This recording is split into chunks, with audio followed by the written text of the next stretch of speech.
আসসালামু আলাইকুম বন্ধুরা। কেমন আছেন সবাই? আশা করি আল্লাহর অশেষ রহমতে সবাই ভালোই আছেন। কাছে বা দূরে যে যেখান থেকে আমার এই ভিডিওটি দেখছেন তাদের সবার প্রতি শ্রদ্ধা এবং ভালোবাসা জানিয়ে নতুন একটি ভিডিও নিয়ে আসছি আপনাদের মাঝে। আশা করি ভালো লাগবে। পুরো ভিডিওটি দেখবেন।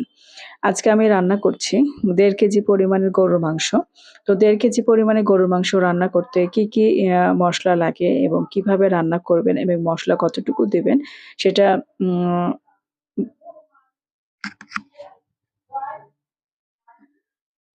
মসলার পরিমাণ সহ আজকে আমি পুরো রেসিপিটি নিয়ে আসছি।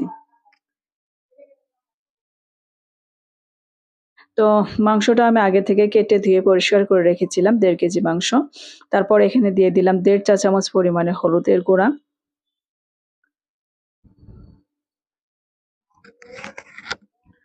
আর ঝালটা আপনারা আপনাদের পছন্দ মতো দিবেন। এখানে আমি ৩ থেকে ৪ চা চামচ পরিমাণে মরিচের গুঁড়া দিয়েছি।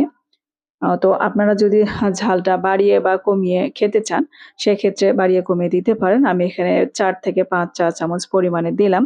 আমি যেহেতু একটু ঝাল, ঝাল পছন্দ করি সেজন্য একটু দিয়েছি আরকি। তো এখানে আমি গোলমরিচের গুঁড়া দিয়ে দিলাম ১/২ চা চামচ পরিমাণে। আর লবণটাও আপনারা পছন্দ মতো দিয়ে নিবেন আপনাদের স্বাদ মতো। কেউ হয়তো লবণটা কম খেতে পছন্দ করেন, কেউ বা বেশি খেতে পছন্দ করেন। তো সেটা আপনার স্বাদ মতো দিয়ে নেবেন।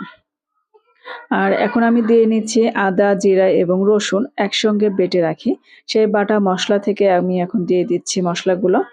আপনারা ইচ্ছে করলে আলাদা, আলাদাভাবেও দিতে পারেন। সেক্ষেত্রে কোনো সমস্যা নেই।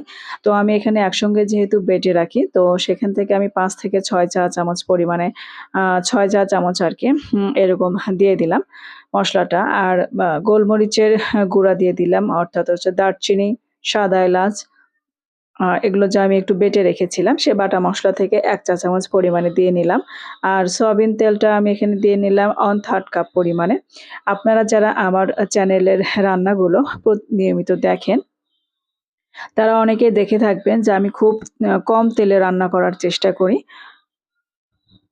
তো তেলটাও আপনারা ইচ্ছা করলে বাড়িয়ে দিতে পারেন। তবে তেল যেহেতু স্বাস্থ্যের জন্য ক্ষতিকর, তাই আমি একটু তেলটা কম ব্যবহার করি রান্নায়। আর আমি পেঁয়াজ দিয়ে দিয়েছি এখানে ৩ কাপ পরিমাণে। ৩ কাপ পরিমাণে পেঁয়াজ একটু চিকন, চিকন করে কেটে নিয়েছি। মাংসতে যেভাবে দেন আরকি।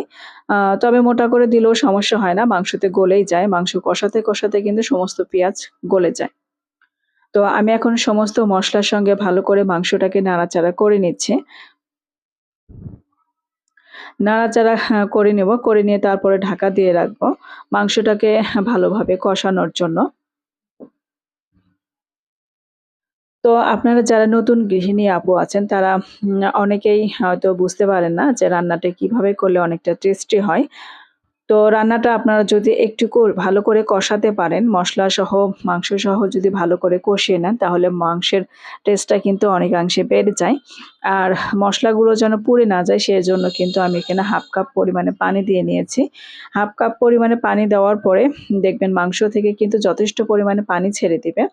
এই 1/2 কাপ পানি এবং মাংস থেকে যে পানিটুকু ছাড়লো সেটুকু দিয়েই কিন্তু মাংসটা আমি মিডিয়াম আঁচে কষিয়ে নেব।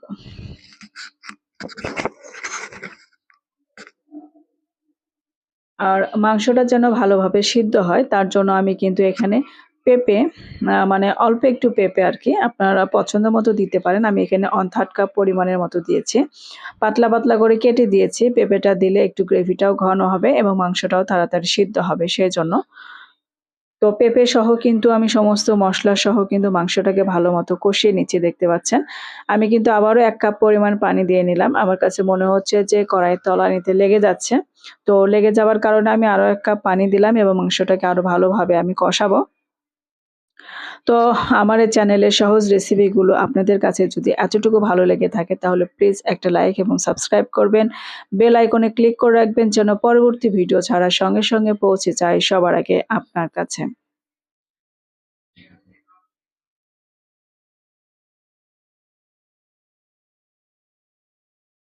আপনাদের ভালোবাসায় এবং আপনাদের অনুপ্রেরণায় আজকে আমি এই পর্যন্ত আমার চ্যানেলে আমি আসতে পেরেছি। তো আমি কিন্তু অফ ক্যামেরায় বারবার নাড়াচাড়া করে নিয়েছি এবং বারবার কিন্তু কষিয়ে নিয়েছি। একটু ভালো করে কষিয়ে নিয়েছি সময় নিয়ে। তো তারপরে কিন্তু আমি ঝোলটা দিয়েছি। আপনি গ্রেভিটা কি পরিমাণ খেতে পছন্দ করেন সেটা বুঝেই কিন্তু দিবেন। আজকের মাংসটা কিন্তু আমি হাড়, চর্বি সহ মাংস কিন্তু একসঙ্গে রান্না করেছি। যার কারণে আমার কাছে খুবই টেস্টি মনে হয়েছে। তো এভাবে সবাই রান্না করবেন। আল্লাহ হাফেজ।